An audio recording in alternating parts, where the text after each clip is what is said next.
नमस्कार दोस्तों, Bagda publication online class series में आपका हार्दिक स्वागत है। दोस्तों, मैं सोन बागड़ा।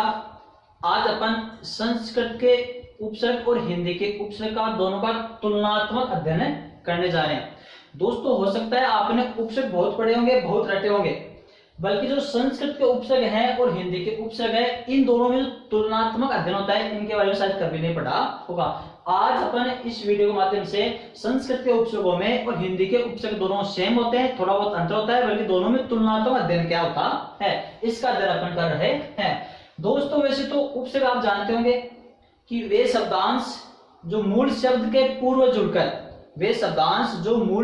पूर्व जुड़कर उसके अर्थ में परिवर्तन कर देते हैं, आपके उपसर्ग कहलाते हैं। और दोस्तों, अगर आपसे ये पूछा जाए कि उपसर्ग का विलोम क्या होता है, तो अपना अधिकतर विद्यार्थी, अधिकांश क्या 99% विद्यार्थी उपसर्ग का विलोम बताते हैं प्रत्यय, बल्कि उपसर्ग का विलोम प्रत्यय कभी नहीं होता है। उपसर्ग का विलोम होता है परसर्ग। क्या होता है दोस्तों? परसर्ग। और परसर्ग इसको बोलते हैं कारक चिन्ह, विभक्ति चिन्ह को ही परसर्ग बोलते हैं। अब दोस्तों, अपने सामने है पहला संस्कृत का उपसर्ग है अधः। कौन सा उपसर्ग है? अधः उपसर्ग है। अधः का अर्थ होता है दोस्तों नीचे। क्या होता है? नीचे। इसी तरह से अपने हिंदी में उपसर्ग है अध। वो अधः, ये अध है। इस अध का अर्थ होता है आधा, 1/2 भाग। आधा या 1/2 भाग। तो अधः उपसर्ग संस्कृत में प्रयुक्त होता है और अध उपसर्ग हिंदी में प्रयुक्त होता है। इसका अर्थ होता है आधा और इसका अर्थ होता है नीचे। अब जैसे अधोगामी, अधोगामी शब्द है। अब इसमें से पूछेंगे आपसे अधोगामी में कौन सा उपसर्ग है? ऑप्शन में अधः है और अध दोनों आ जाए तो ध्यान रखना दोस्तों, अधोगामी में होगा अधः प्लस गामी। अधः प्लस गामी विसर्ग संधि है, इसमें विसर्ग के स्थान पर ओ बन जाता है। तो अधः नीचे की ओर गमन करने वाला। अधो हस्ताक्षर, अधः प्लस हस्ताक्षर, नीचे लिखे हुए हस्ताक्षर। अधो भूमि, तो अधः प्लस भूमि, नीचे की भूमि। तो दोस्तों, ऐसे संधि युक्त पद हो उसमें तो अधः उपसर्ग होगा। और इधर अध का अर्थ होता है आधा। जैसे अध मरा तो अध प्लस मरा, अध जला अध प्लस जला, अध खिला अध प्लस खिला, अध पका अध प्लस पका, अध बरा अध प्लस बरा। तो दोस्तों, इसमें तो आपका अध है और उसमें है अधो। दूसरा उपसर्ग है अपने सम। इस सम का अर्थ होता है विशेष। सम का अर्थ होता है विशेष या शुद्ध, विशेष या शुद्ध। और वही उपसर्ग अपने हिंदी में है सम। सम का अर्थ होता है समान, समान या बराबर, समान या बराबर। बल्कि दोनों में अंतर ये है, ये तो है स्वर रहित और यह है आपका स्वर सहित। स्वर रहित और स्वर सहित। जैसे संवाद है, संवाद में सम प्लस वाद हो जाएगा। दूसरा है संविधान, संविधान में सम प्लस विधान हो जाएगा। फिर अगला है आपके सामने समाचार, तो इसका सम प्लस आचार, सम प्लस आचार, जिसके आचार शुद्ध है, आचार अच्छे हैं, आचार यानी विचार। संवेदना, सम प्लस वेदना। तो दोस्तों, ऐसे उदाहरण में जैसे संयोग है, संविधान है, संसार है, संरक्षक है, संपूर्ण है, संतोष, संदेह, इन सब में आपका सम उपसर्ग कौन सा? हलंत, स्वर रहित, संस्कृत का। अब है अपना दोस्तों सम, स्वर सहित है, इसका अर्थ समान या बराबर। तो जाएगा समकोण, सम प्लस कोण, सम प्लस बाहु, समदर्शी में सम प्लस दर्शी। संवेदना, अब दोस्तों एक ये तो है संवेदना, ये तो है संवेदना, और दोस्तों ये है आपके सामने संवेदना। दोनों में अंतर है, यह है संवेदना, वो है संवेदना। तो इसका अर्थ तो होता है सहानुभूति व्यक्त करना, और इसका अर्थ होता है सम यानी बराबर, वेदना यानी पीड़ा, जिसके बराबर पीड़ा हो वो संवेदना। सम प्लस ताप, समताप। तो इस सम स्वर रहित में और स्वर सहित में अंतर यह रहेगा कि जिसमें आपको सीधा सम दिखाई दे, शब्द के अंदर सम दिखाई दे तो सोच लेना आपका हिंदी का उपसर्ग है, और जिसमें सम दिखाई नहीं दे तो सोच लेना आपका स्वर रहित संस्कृत का उपसर्ग है। अब आप सोच रहे कि इसमें सम है, सम नहीं, इसमें समा है। क्या है? समा। तो ये सम हलंत वाला है, वो आपको पूर्ण रूप से या सीधे तौर पर दिखाई दे देगा और ये आपको आराम से स्पष्ट रूप से दिखाई देता है। तो ये हो गया आपके हिंदी के सम और संस्कृत का सम में उपसर्ग। फिर है दोस्तों अन, एक अन ये है और दूसरा अन आपका ये है। एक है आपका स्वर रहित और ये है आपका स्वर सहित, दोनों सेम है, इसमें स्वर रहित है और ये स्वर सहित है, बल्कि दोनों का अर्थ एक होता है, रहित बिना कमी अभाव, तो इसका अर्थ भी सेम होता है, रहित बिना कमी अभाव। ये स्वर सहित है वो स्वर रहित है, तो स्वर रहित तो आपका संस्कृत का है और स्वर सहित आपका हिंदी का उपसर्ग है। अब दोस्तों बात हुई है कि ये अन और इस अन की सीधी सी पहचान ये है कि किसी जिस शब्द में आपको सीधे तौर पर प्रत्यक्ष रूप से अन दिखाई दे, अन दिखाई दे, तो उसमें आपका हिंदी का अनुपसर्ग है और ये अन दिखाई दे देता है शब्दों के अंदर और ये अन आपका संस्कृत का उपसर्ग है। जैसे अनिच्छुक है, इसमें अन नहीं दिख रहा है, तो इसका संधि विच्छेद अलग करने पर अन प्लस इच्छुक, तो ये अन में से ई निकल गया तो अन हलंत हो गया, अन प्लस इच्छुक। अनेक का क्या होगा, अन प्लस एक, अन प्लस आचार और अन प्लस उपयोगी। तो ऐसे दिखाई देता है, अन को स्वर में से निकालना पड़े तो होगा आपका स्वर रहित संस्कृत का उपसर्ग। और ये स्वर सहित अनुपसर्ग है हिंदी का, जैसे अन प्लस पढ़, अन प्लस जान, अन प्लस हित, अन प्लस बन, अन प्लस मेल।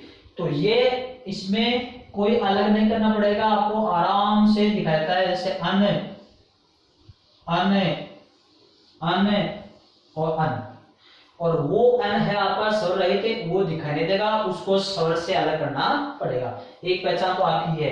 और इन दोनों की दूसरी पहचान ये है, विशेष रूप से ध्यान देना कि कहां पर तो स्वर रहित अन जुड़ेगा और कहां पर स्वर सहित अन जुड़ता है। तो दोस्तों ध्यान रखना, मैं यहां बता रहा हूं आपको, जैसे एक तो है मेल और एक है आपका आदर, एक तो है मेल और एक है आदर, ये दोनों शब्द है। अब आपसे ये कहा जाए कि इन दोनों शब्दों में उपसर्ग जोड़िए, और उपसर्ग में उपसर्ग आपके अन ये भी है और अन वो भी है, तो आप कंफ्यूज मत होना कि कौन से शब्द में कौन सा उपसर्ग जोड़ना है। तो ध्यान रखना, अगर किसी शब्द के शुरू में स्वर हो, अगर किसी शब्द के शुरुआत में स्वर हो तो आपका हलंत वाला उपसर्ग जुड़ेगा, हमेशा ध्यान रखना। किसी भी शब्द के शुरू में स्वर हो तो हलंत वाला उपसर्ग जुड़ता है, और किसी शब्द के शुरू में व्यंजन हो तो आपका स्वर सहित वाला उपसर्ग जुड़ता है। दोस्तों ध्यान रखना, जिस उपसर्ग के अंत में स्वर नहीं है तो स्वर वाले शब्द में जुड़ेगा, और जिस उपसर्ग के अंत में स्वर है वह व्यंजन वाले शब्द के साथ में जुड़ता है। दोस्तों समझ में आई। अब इसके शुरू में स्वर है तो जिसमें स्वर नहीं है उसके साथ जुड़ जाएगा, तो ये लगा आपका अन प्लस आदर, अनादर। इसमें स्वर है तो अन प्लस मेल, अनमेल, ये आपको अच्छी तरह दिखाई दे रहा है। अब इसमें अनादर में आपको अन दिखाई दे रहा है, इसका मतलब आपका स्वर रहित है। तो दोस्तों ध्यान रखना, किसी भी शब्द के शुरू में स्वर हो तो हलंत वाला जुड़ेगा, और व्यंजन हो तो आपका अन वाला जुड़ेगा। जैसे पढ़ में व्यंजन है, जान में व्यंजन है, हित में व्यंजन है, बन में व्यंजन है, इधर देखो अन प्लस उपयोगी स्वर, अन प्लस आचार आस्वर, अन प्लस एक स्वर, अन प्लस इच्छुक स्वर, तो ये हमेशा स्वरों के साथ जुड़ता है, ये व्यंजन के साथ में जुड़ता है। अब है दोस्तों चौथा उपसर्ग है अंतः या अंतर, अंतः या अंतर। तो अंतः और अंतर का अर्थ होता है अंदर, अंतः या अंतर का अर्थ होता है अंदर, इसमें र हलंत है। और एक है अंतर, तो अंतर का अर्थ होता है दो के बीच, दो के बीच। ये एक के अंदर होता है, ये हमेशा दो के बीच में होता है। ये अंतर हिंदी का उपसर्ग है, वो अंतर या अंतर है संस्कृत का उपसर्ग है। उसका अर्थ होता है एक के अंदर केवल, और ये होता है दो के बीच में। जैसे अंतरराष्ट्रीय, तो इसका होगा अंतः प्लस राष्ट्रीय या अंतर प्लस राष्ट्रीय। अंतरदेशी में होगा अंतः प्लस देशी या अंतर प्लस देशी। इसका होगा अंतः प्लस यामी या अंतर प्लस यामी। अब वही शब्द अपन यहाँ देते हैं अंतरराष्ट्रीय, उसमें अंतर में र ऊपर है, इसमें अंतर में र यहाँ पर आएगा आराम से। अंतर प्लस राष्ट्रीय, अंतर प्लस जाति, मतलब दो जाति के बीच, दो देशों के बीच, और ये होगा एक ही देश में, एक ही देश के मध्य। तो दोस्तों अंतर हलंत हो तो होगा एक ही देश में, और अंतर स्वर सहित होगा दो देशों के बीच में, दो जातियों के बीच। अब है दोस्तों कु। कु का अर्थ होता है बुरा। कु का अर्थ होता है बुरा। इधर भी कु है, इस कु का भी अर्थ होता है आपका बुरा। अच्छा बुरा, देखो कु प्लस पुत्र, कुपुत्र, ये संस्कृत का उपसर्ग है। कु प्लस पात्र, कुसंगति, कुख्यात। तो दोस्तों कु इसमें भी है, कु इसमें भी है, कोई अंतर नहीं है, बल्कि शब्दों से पहचान है, शब्दों से केवल पहचान है। इसका कु है सेम है, इसमें भी कु सेम है। इतने तो अलग अलग थे, बल्कि अब सेम आ गए। कुपुत्र ये संस्कृत का शब्द है, कुपात्र संस्कृत का, कुसंगति, कुख्यात ये शब्द संस्कृत के हैं। अब आओ दोस्तों इधर, कुठोर ये शब्द से है, इसमें उपसर्ग भी है, बल्कि ये आपका हिंदी का उपसर्ग है। कौन सा उपसर्ग है? हिंदी का तद्भव उपसर्ग। हिंदी के उपसर्ग कहते हैं तद्भव, संस्कृत के उपसर्ग कहते हैं तत्सम। ये तत्सम उपसर्ग है, ये तद्भव उपसर्ग है। तो दोस्तों कुठोर देखो, कु प्लस ठोर, हिंदी का शब्द है तद्भव। कुघड़ी, कु प्लस घड़ी। कुचाल, कु प्लस चाल। कुडोर, कु प्लस डोर। तो इनमें भी कु उपसर्ग है, उनमें भी कु उपसर्ग है, बल्कि वो संस्कृत के शब्द हैं, ये आपके हिंदी के तत्व उपसर्ग है। कभी कभार प्रश्न ऐसे भी पूछ लिया जाता है, जैसे कुपुत्र, कुपात्र, कुसंगति और कुघड़ी कौन सा तद्भव उपसर्ग से युक्त शब्द है? कौन सा शब्द तद्भव या हिंदी के उपसर्ग से युक्त है? तो अपन सोचते हैं कि चारों सेम ही हो गए, बल्कि ये कुघड़ी आपका तद्भव या हिंदी का उपसर्ग है। फिर दोस्तों अगला है सु। सु का अर्थ होता है अच्छा। सु का अर्थ होता है अच्छा। इधर भी सु है, सु का अर्थ होता है अच्छा। दोनों सेम है और दोनों का अर्थ भी सेम होता है, अच्छा सुंदर। सुपुत्र अच्छा पुत्र, सुपात्र अच्छा पात्र, सुभाषित सुभाषित, ऐसा बोलते हैं सुबह सुबह, सुभाषित वचन, सुभाषित वाणी। तो इसका मतलब होता है भाषित का अर्थ है कहना, सु यानी अच्छा, तो अच्छा कहना, अच्छा कहना। सुरति, सु प्लस रति, रति का अर्थ है प्रेम, अच्छा प्रेम। सुशील, सु प्लस शील, शील का अर्थ है आचरण, जिसका अच्छा आचरण है वही सुशील। तो दोस्तों इनमें भी सु उपसर्ग है, बल्कि ये सारे संस्कृत के शब्द है। अब आओ इधर, सुडोल, सुघड़ी, सुडोल सुघड़ी, ये कुघड़ी थी, ये सुघड़ी अच्छी घड़ी है, ये कुडोल है, ये सुडोल है। तो दोस्तों ये आपके हैं, दोनों में सु उपसर्ग है, सु इधर भी है, सु इधर भी है, बल्कि शब्द देखना है कि तद्भव बन रहा है या तत्सम बन रहा है। तद्भव है तो हिंदी का है, और तत्सम शब्द बन रहा तो आपका संस्कृत है। अब है स। स का अर्थ होता है साहित्य, स का अर्थ होता है साहित्य, और इधर भी स का अर्थ होता है दोस्तों सहित। दोनों का अर्थ सेम होता है, वो भी सहित है और ये भी सहित है। बल्कि ध्यान देना, ये से आपको संधि विच्छेद या अलग संयोग को वियोग करने पर, अलग करने पर पता लगेगा, और ये आपको ऐसे ऐसे दिखाई देगा, और शब्द के आधार पर भी आपको देखना है।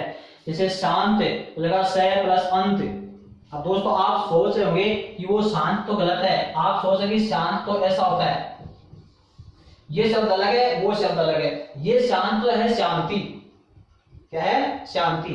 वो शांत है स प्लस अंत, अंत सहित, उसका हो जाएगा स प्लस अंत, दीर्घ संधि है, अंत सहित। सावधान, स प्लस अवधान, स प्लस अवधान, मतलब अवधान का अर्थ है चेतना, तो जो चेतना के साथ है वही सावधान। सामिस, स प्लस आमिष, आमिष यानी मांस, जो मांस सहित है, मांस खाता वो सामिस। सोपसर्ग स प्लस उपसर्ग, तो ये इनमें गुण संधि है, इसमें दीर्घ संधि, दीर्घ संधि, दीर्घ संधि। तो ये सब सारे आपके संस्कृत के बन रहे, तत्सम उपसर्ग है, ये हो गए इनमें स उपसर्ग। अब देखो स का अर्थ है साहित्य, ये हो गया सहेली, तो स प्लस हेली, स प्लस हेली, आत्मा सहित। अब दोस्तों है पर उधर भी सेम है और पर इधर भी सेम है, बल्कि शब्दों की दृष्टि से, शब्दों के आधार पर आपको देखना है कि कौन सा उपसर्ग संस्कृत का है, कौन सा हिंदी का है। पर का अर्थ है पराया या दूसरा, पराया या दूसरा, इसका अर्थ भी होता है पराया या दूसरा।